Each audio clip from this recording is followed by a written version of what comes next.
Un saludo muy especial desde este bello país, El Salvador, que día a día crece en democracia.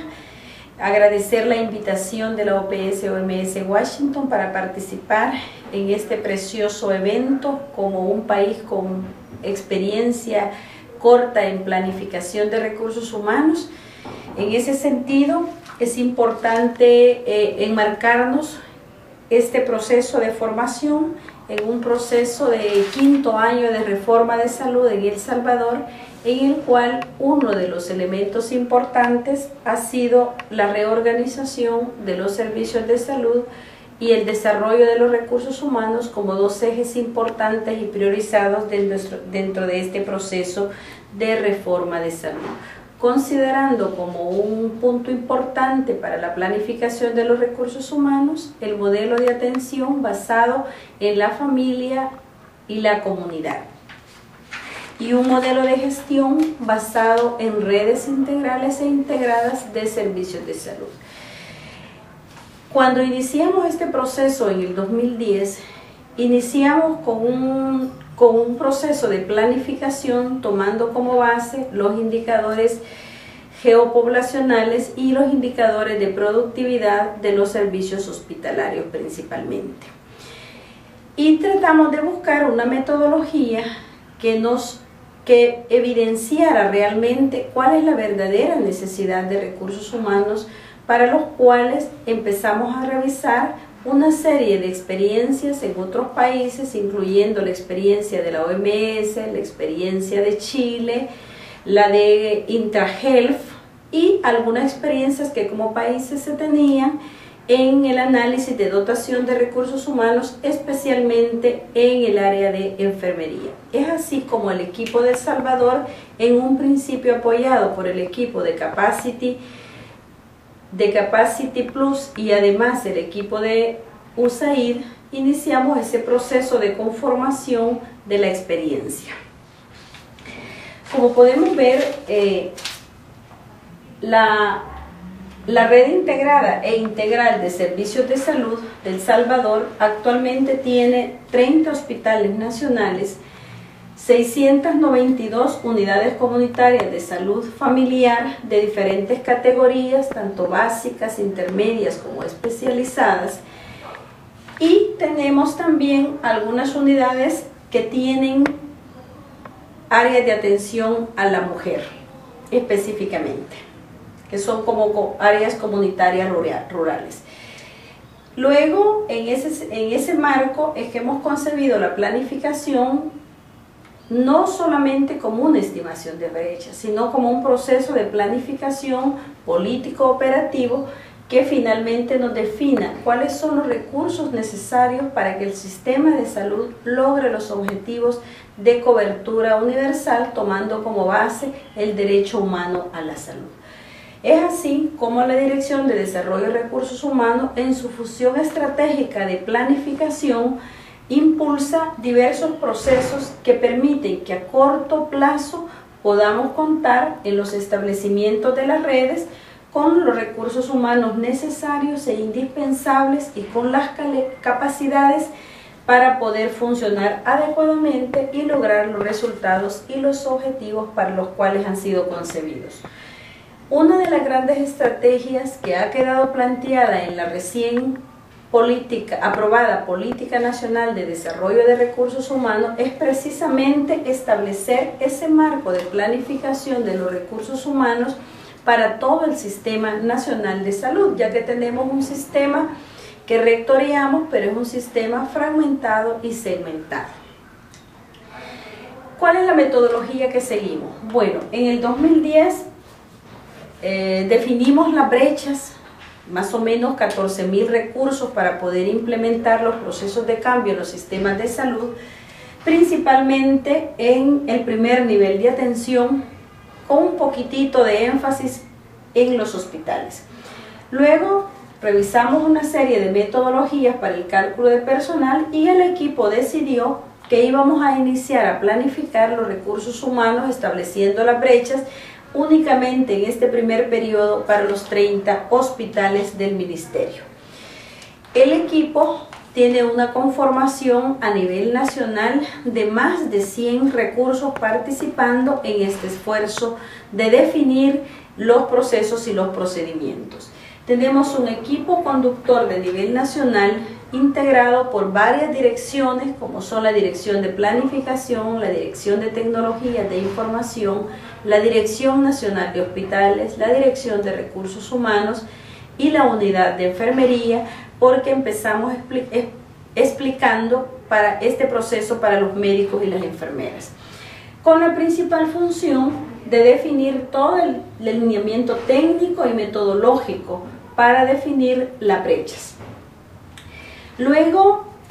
se conformaron equipos locales, un equipo por hospital en el que participa la jefatura de la unidad de planificación de ese hospital, la unidad de enfermería o departamento de enfermería del mismo y la jefatura de las unidades de recursos humanos,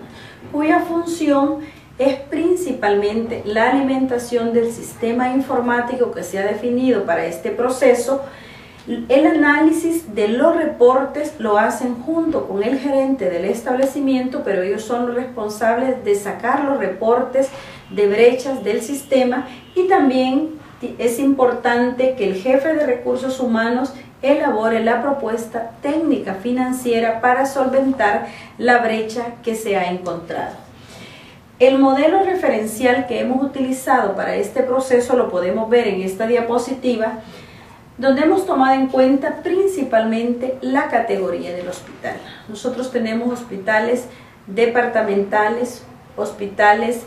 regionales y hospitales especializados, y un grupo de hospitales denominados hospitales básicos. Cada uno de estos hospitales tiene un conjunto de prestaciones con una tipología de pacientes que atienden, con una capacidad de resolución determinada, para lo cual necesitan cierta gama de recursos humanos con diferentes competencias de las diferentes especialidades según la cartera o conjunto de prestaciones.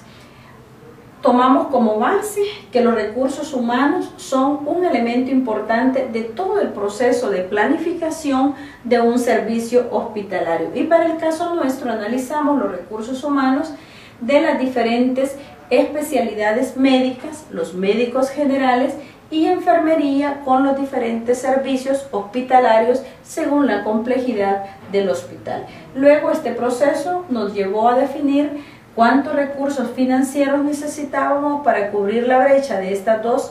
áreas de recursos humanos, o con su respectivo formulación del presupuesto. Tomamos también en cuenta algunos factores importantes que en la planificación son esenciales, como en la demanda, analizar la población que atiende el hospital, la prevalencia de los diagnósticos que se presentan con más frecuencia en ese hospital,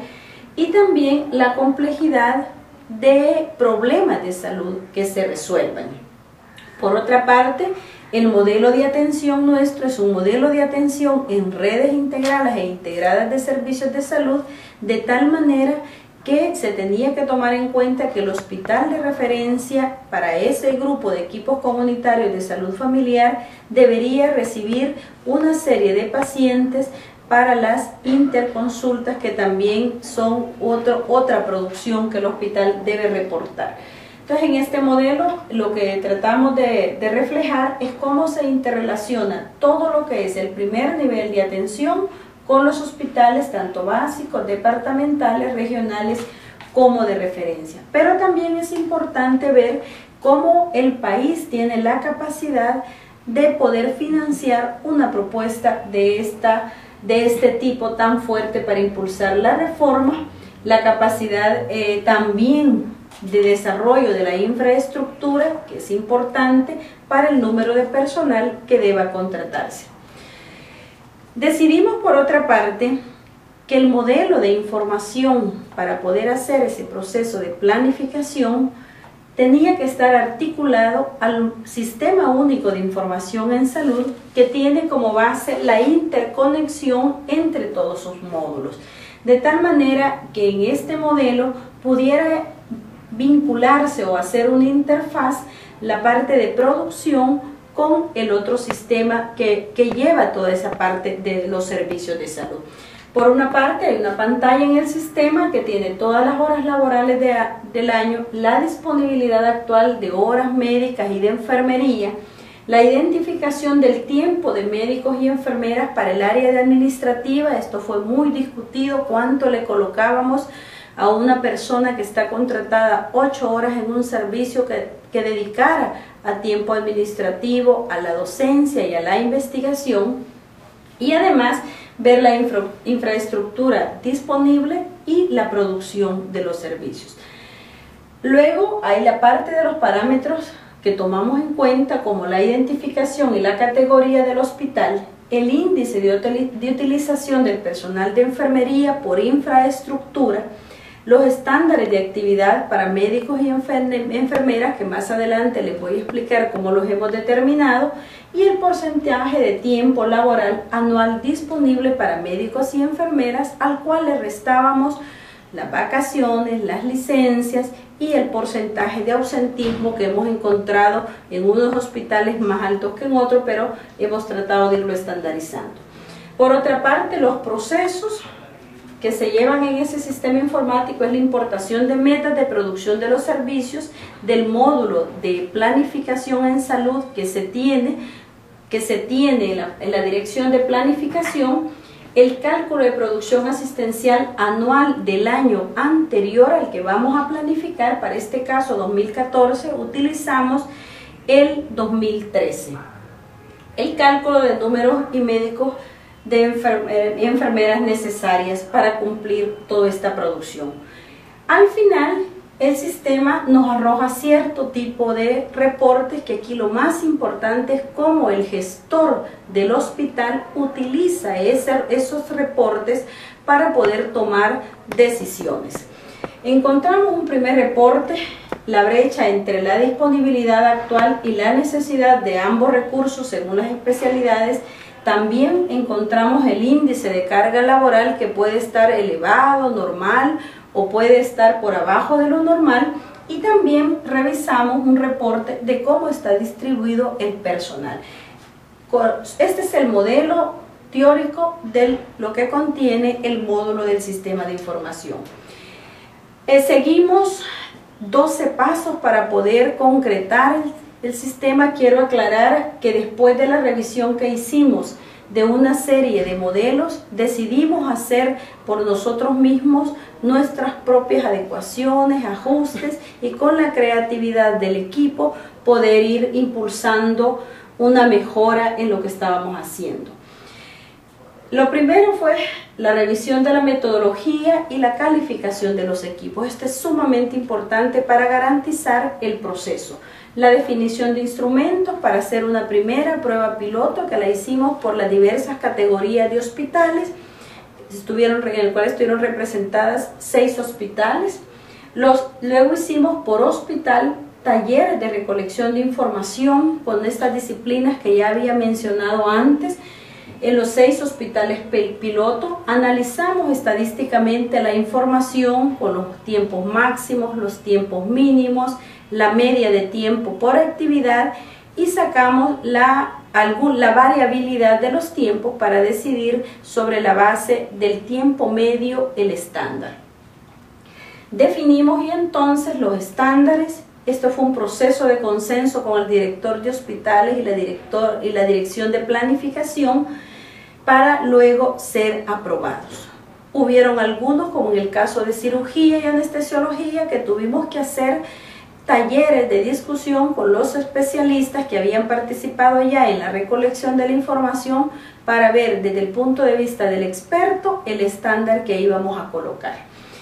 Se diseñó y se aprobó el sistema de información y fuimos haciendo todas las pruebas en el mismo. Aquí el apoyo del diseñador del sistema es sumamente importante, que entienda todo el proceso completo de la planificación, no solamente en los lineamientos para el diseño, sino él estuvo involucrado en todo. Formamos y capacitamos a los 30 equipos locales. Esto nos hace un total de 90 personas a nivel país, 3 por hospital, como lo había mencionado antes.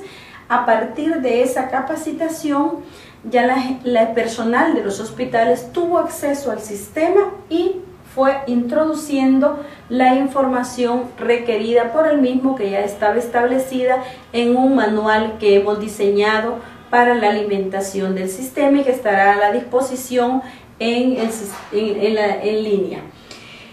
Calculamos entonces las necesidades de personal por cada uno de los hospitales. Ellos fueron generando los reportes y la dirección fue haciendo el consolidado de las necesidades mismas. Diseñamos el manual, que es el que se ha estado utilizando en el proceso. Se ha validado y socializado el manual en todos los hospitales a nivel de todo el país, porque la participación y la inclusión de la gente es sumamente importante en el éxito, porque hay que tener como mucha conciencia de cuál es el dato que debo de incluir en el sistema, porque de lo contrario, si meto un dato equivocado o si coloco un dato subvalorado o sobrevalorado de la producción, voy a tener un falso dato a la hora de hacer el cálculo. Por último, aplicamos el sistema en los 30 hospitales y listos para poder incluir este proceso de planificación con su presupuesto en el presupuesto 2015, que es ahí donde hemos incluido ya una primera parte de los recursos a cubrir. Aquí están los pasos desagregados, ustedes los podrán ver después en las diapositivas que van a quedar colocadas. Primero, como había dicho, categorizamos los hospitales, identificamos las actividades y procedimientos en cada servicio. Fue un trabajo muy detallado del equipo en terreno. Fuimos a recoger actividades con los expertos de las áreas, con los oncólogos, con los hematólogos, con los cirujanos, anestesistas, médicos internistas, enfermeras de diferentes especialidades, para luego poder colocar la definición de los estándares del tiempo de las actividades por procedimiento. Aquí quiero aclarar que para enfermería estamos utilizando no el estándar como con los médicos. Hemos definido como enfermería trabajar con el índice de atención de 24 horas, que las que son enfermeras comprenderán que ese es un método que tradicionalmente se ha venido utilizando a nivel de América Latina para planificar, pero que nosotros hemos hecho ajustes y adecuaciones a diferentes tiempos. Realizamos el inventario con cuántos recursos contamos en cada uno de los hospitales, de los médicos generales y las 63 especialidades que nos han salido, e igual manera el personal médico y auxiliares de enfermería, contando el número de plazas, horas disponibles, la distribución en cada uno de los servicios del hospital, la distribución del tiempo laboral, cuánto ocupan para asistencia, cuánto para administración, cuánto para docencia, en el caso de los hospitales donde tenemos también especialidades médicas como estudiantes y que son en 9 hospitales escuela. Como paso 6, hacemos el análisis de la producción anual de los servicios, midiendo la cantidad de actividades y procedimientos por tipo de recursos, las estadísticas de camas, promedio de 10 estancias, uso de quirófanos, etc. Como paso 7, hacemos la estimación del recurso requerido con base a toda la información anterior, y lo hacemos con base a la producción de los criterios mínimos por servicio establecidos y consensados en el equipo de trabajo y con los grupos de especialistas, y el recurso humano administrativo también, jefes de departamento, supervisoras, que ahí cambian los estándares. Por último, tenemos 2 tareas. Uno es la 8, que es nos da los requerimientos del recurso humano, aquí donde nos da la brecha, donde se compara el recurso disponible con el recurso requerido para funcionar y cumplir las 24 horas de atención en el hospital. Y esto nos da la razón de carga de trabajo, que se saca recursos disponibles sobre el recurso humano requerido. Y por último, y para mí el paso más importante, es cómo el gestor de ese hospital, junto con su equipo, planifica gradualmente, ya sea a corto, mediano o largo plazo, cómo va a resolver esa brecha encontrada. En nuestro caso, cada hospital tiene autonomía en el manejo presupuestario y por tanto ellos pueden hacer un plan de 5 años, 3, 4 años, según ellos lo consideren, e ir presupuestando paulatinamente el número de recursos necesarios. Entonces, nos da al final de esto el recurso existente para este ejemplo, nos da 14 recursos, el requerido son 21, entonces nos da una diferencia de 7 recursos que necesitamos para cubrir ese servicio a las 24 horas y que el personal no tenga más carga de la que necesita, y vemos que tiene una carga de 7. Este es otro ejemplo para definir los estándares, los pasos que seguimos, que ya se los explicaba anteriormente. Y aquí un ejemplo para enfermería de cómo en una cirugía general tomamos como base las camas sensibles, el porcentaje de enfermeras que han definido es 60% enfermeras, 40% enfermería, recursos auxiliares de enfermería, y el estándar de 24 horas 3.0. Y esto así para cada una de las especialidades, y estos solo son ejemplos de reporte que nos dice cómo está el índice. Cuando el índice está arriba de 1, debemos tomar la decisión de reorganizar los recursos que tenemos para hacer un uso óptimo, y si tenemos menos de 1, pues entonces hay que buscar cómo contratar más recursos en su plan. Si tenemos igual a 1, pues estamos en una situación perfecta. Y este es un ejemplo de presupuesto para que el gestor del servicio tenga claro cuántos miles de dólares va a necesitar según el número de recursos requeridos. Algunas lecciones aprendidas rápidamente: que las decisiones deben ser participativas y de consenso para que el proceso sea aceptado y apegado a la realidad, la calificación de los equipos de planificación como garantes de este proceso, el involucramiento de los tomadores de decisiones en el proceso para que sean incluidos en los presupuestos, y la necesidad de contar con procesos de control de la calidad de la información. Muchas gracias. Dos fotografías de los equipos trabajando en la capacitación del sistema.